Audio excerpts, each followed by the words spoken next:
चलिए देखते हैं परमाणु संरचना के अंतर्गत आज का टॉपिक। आज का जो हमारा टॉपिक है वह है परमाणु संरचना की आधुनिक धारणा। अभी तक हमने बहुत सारे जो है हाइपोथेसिस पढ़े, रदरफोर्ड का परमाणु मॉडल, बोर का परमाणु मॉडल, थॉमसन का परमाणु मॉडल, इलेक्ट्रॉन की खोज, बहुत सारा टॉपिक हमने देखा। अब आधुनिक धारणा क्या कहता है, परमाणु संरचना की जो आधुनिक धारणा है वो क्या है। तो बोर सिद्धांत को हाइजेनबर्ग के अनिश्चितता सिद्धांत एवं डी ब्रॉगली के तरंग सिद्धांत द्वारा चुनौती का सामना करना पड़ा। यह हाइजेनबर्ग का जो अनिश्चितता सिद्धांत है और डी ब्रॉगली के तरंग सिद्धांत, इन दोनों को हम आगे पढ़ेंगे। ये इंपॉर्टेंट टॉपिक भी है आपके एग्जाम की दृष्टि से भी। तो हाइजेनबर्ग के अनिश्चितता सिद्धांत और डी ब्रॉगली के तरंग सिद्धांत द्वारा चुनौती का सामना करना पड़ा तथा एक नई सोच की ओर सभी वैज्ञानिकों का ध्यान गया। एक नई सोच की ओर सभी वैज्ञानिकों का ध्यान गया था। आधुनिक धारणा के रूप में अनुसंरचना के लिए क्वांटम यांत्रिक मॉडल का प्रयोग किया जाता है, जिसका प्रारंभिक ज्ञान नीचे दिया जा रहा है ना। तो बेसिक है आपका। तो द्रव्य एवं प्रकाश की द्वैतीय प्रकृति। द्रव्य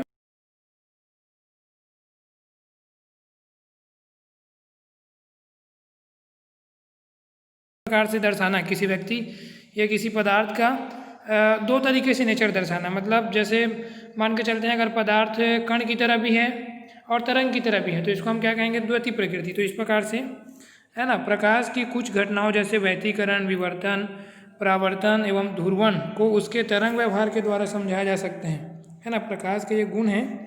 प्रकाश के क्या क्या गुण हैं। व्यतिकरण, अब व्यतिकरण क्या है इसको आप अच्छे से डिटेल में 12th में पढ़ेंगे, है ना।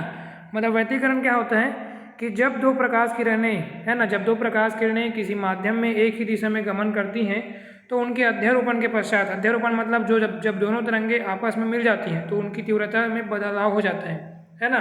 जैसे मान के चलो कोई एक व्यक्ति साइकिल से चल रहा है और एक व्यक्ति बाइक में चल रहे हैं, तो साइकिल वाला अगर उधर के बाइक में बैठ जाएगा तो उसका जो स्पीड है वो क्या होगा, बदल जाएगा। तो व्यतिकरण सेम वैसा ही है कि जब दो प्रकाश तरंगे किसी माध्यम में एक ही दिशा में गमन करती हैं तो उनके अध्यारोपण, अध्यारोपण मतलब आपस में मिल जाना, तो अध्यारोपण के पश्चात उसकी जो तीव्रता है उसमें बदलाव आ जाता है ना।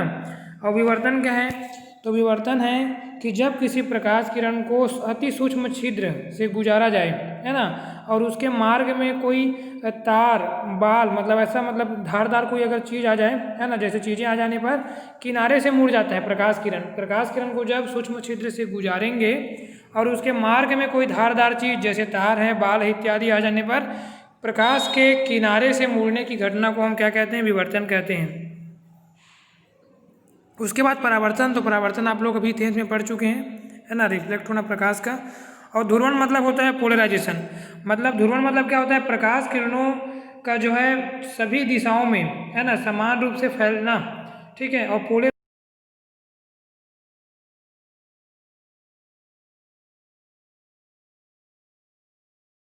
का चश्मा भी आता है, पोलराइज लिखा रहता है, वो क्या करता है, प्रकाश को फैलने से रोकता है। बड़े बड़े जो स्ट्रीट लाइट लैंप है उसका प्रकाश चकाचौंध फैलाता है और चकाचौंध को रोकने का काम करता है। पोलराइज्ड का ग्लास, तो प्रकाश के चकाचौंध को रोकना। ध्रुवण मतलब विभिन्न जो है त्रिविम में फैलना प्रकाश का, सभी दिशाओं में एकदम चकाचौंध जैसे मतलब आपको लगेगा, तो उसको उसके तरंग व्यवहार के द्वारा समझाया जा सकता है। किंतु प्रकाश विद्युत प्रभाव, कृष्ण पिंड, है ना, कृष्ण पिंड मतलब क्या होता है, ब्लैक बॉडी जो प्रकाश को अवशोषित कर लेते हैं, है ना। और प्रकाश विद्युत प्रभाव भी पढ़ेंगे आप लोग। तो अतः आइंस्टाइन ने सुझाव मतलब ये और कॉम्पटन प्रभाव जैसी घटनाओं का स्पष्टीकरण केवल प्रकाश के कणिका, कणिका मतलब कण के समान जो व्यवहार दर्शाता है ना, के द्वारा ही किया जा सकता है। अतः आइंस्टाइन ने सुझाव दिया कि प्रकाश की प्रकृति तरंग एवं कणिका दोनों के प्रकार होती है ना। आइंस्टाइन ने कहा, मतलब जो है हम लोग ने देखा कि तरंग के भांति व्यवहार दर्शाता है। कैसे पता चला, विवर्तन की जो घटना होती है, व्यतिकरण की जो घटना होती है, परावर्तन जो होता है, ध्रुवण जो होता है, प्रकाश का विभिन्न दिशाओं में फैलना, है ना। तो ये सभी जो घटनाएं हैं इसका जो है स्पष्टीकरण कौन करते हैं, जो है आपका तरंग सिद्धांत, है ना। और उसके अलावा जो प्रकाश के कणिका सिद्धांत के द्वारा, जैसे ब्लैक बॉडी, ब्लैक बॉडी मतलब क्या होता है, प्रकाश कोई कृष्ण पिंड प्रकाश को अवशोषित कर लेता है और काला हो जाता है कोई पिंड, है ना। तो ये जो घटनाएं हैं इसका जो स्पष्टीकरण कणिका सिद्धांत द्वारा कर सकते हैं। तो आइंस्टाइन ने सुझाव दिया कि प्रकाश की द्वैतीय प्रकृति होती है, मतलब प्रकाश तरंग के भांति भी होता है और प्रकाश कण के भांति भी होता है ना। मतलब आइंस्टाइन ने कहा कि इतनी सारी चीज़ें उसके कण प्रकृति को बता रहा है और ये जो सिद्धांत है उसके तरंग प्रकृति को बता रहा है, अतः प्रकाश तरंग और कण दोनों के भांति होता है। फिर आगे चलते हैं। तो इसी आधार पर फ्रांसीसी वैज्ञानिक लुइस डी ब्रागली ने सन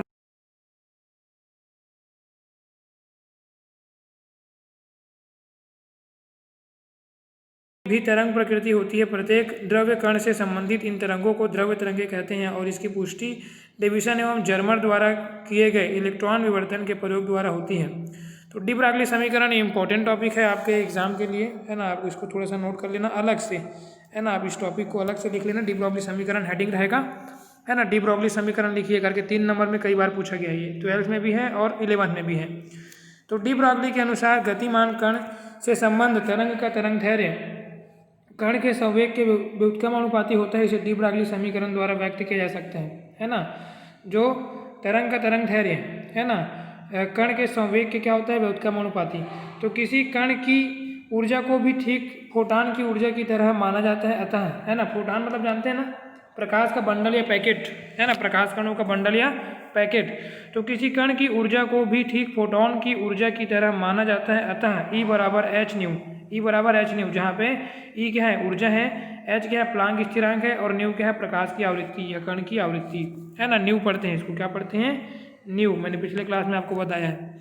फिर थोड़ा आगे चलते हैं। दूसरी तरफ सापेक्षवादिता के सिद्धांत के आधार पर, है ना, सापेक्षवादिता के सिद्धांत के आधार पर किसी फोटॉन की ऊर्जा, है ना, E बराबर mc² है। फोटॉन की ऊर्जा क्या है, E बराबर mc² है, जहाँ पे C क्या है, प्रकाश का चाल है, वेग है ना, और m क्या है, उसका द्रव्यमान। तो दोनों अलग अलग वैज्ञानिकों का जो है सिद्धांत है ना। ये आपका प्लांक के अकॉर्डिंग है और ये आइंस्टाइन के अकॉर्डिंग है ना। इसको डायरेक्ट आप ऐसा भी लिख सकते हैं, प्लांक के सिद्धांत के अनुसार और आइंस्टाइन के सिद्धांत के अनुसार।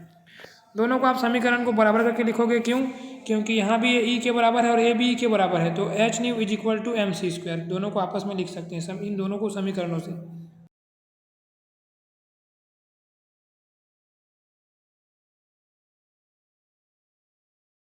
है ना।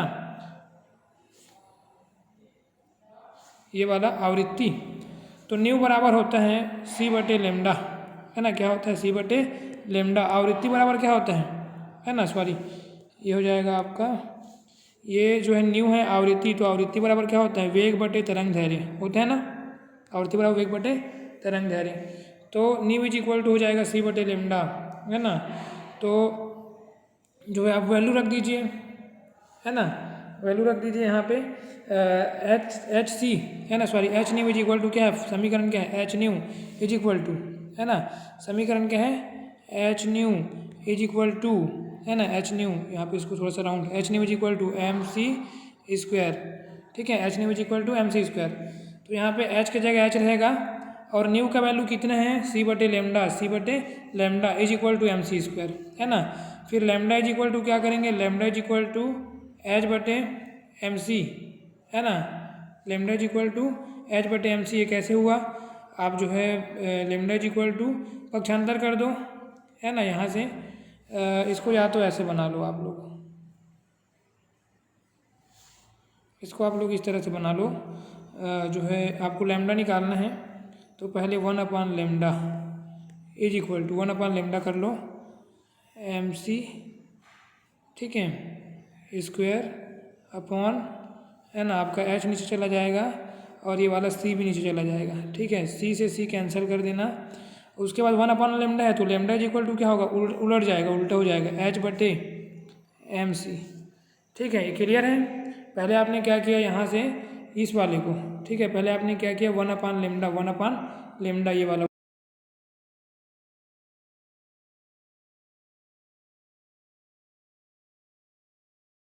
ना, HC, C से C कैंसिल कर दिया, ऊपर बच गया mc, है ना, ऊपर क्या बच गया mc और नीचे बच गया h, है ना। 1/λ is equal to, lambda is equal to क्या होगा, उल्टा हो जाएगा, ये H/mc, ये आपका आ गया H/mc। तो mc इज इक्वल टू होता है p, है ना, जहाँ पे p क्या है, संवेग है, तो संवेग बराबर क्या होता है, द्रव्यमान गुणित वेग। संवेग बराबर क्या होता है, द्रव्यमान गुणित वेग, तो p इज इक्वल टू होता है द्रव्यमान गुणित वेग, क्या है, यहाँ पे c है प्रकाश की चाल, है ना। इसको v भी दर्शा सकते हैं, किसी किसी बुक में v भी है, इससे कोई दिक्कत नहीं है। तो इस प्रकार डी ब्रागली ने किसी कण जिसका द्रव्यमान m व वेग v है कि तरंग दैर्ध्य के लिए निम्न संबंध स्थापित किया। तो लैम्डा इक्वल टू एच बटे एम वी इंटू नहीं है, यहाँ पे एक गलत हो गया है, इज इक्वल टू होगा इज इक्वल टू एच बटे है ना पी, क्योंकि M B is equal to P हो जाता है, P is equal to M B, P is equal to M V, जहाँ पे पी क्या है संवेग, तो संवेग बराबर द्रव्यमान गुणित वेग। तो इस प्रकार से है ना इस व्यंजक को डी ब्रागली समीकरण कहा जाता है तथा कण की तरंग दैर्ध्य को डी ब्रागली तरंग दैर्ध्य या द्रव्य तरंगे कहते हैं। तो ठीक है, आप लोग इसको नोट कीजिए है ना, और दोनों सिद्धांत को याद रखिए। एक मैंग का प्लांक सिद्धांत है जिसमें एच न्यू है ना, E is equal to H nu, E is equal to H nu समीकरण है, याद रख लीजिएगा। और एक है आपका आइंस्टाइन का तरंग सिद्धांत, ई इज इक्वल टू है ना M C square. Thank you.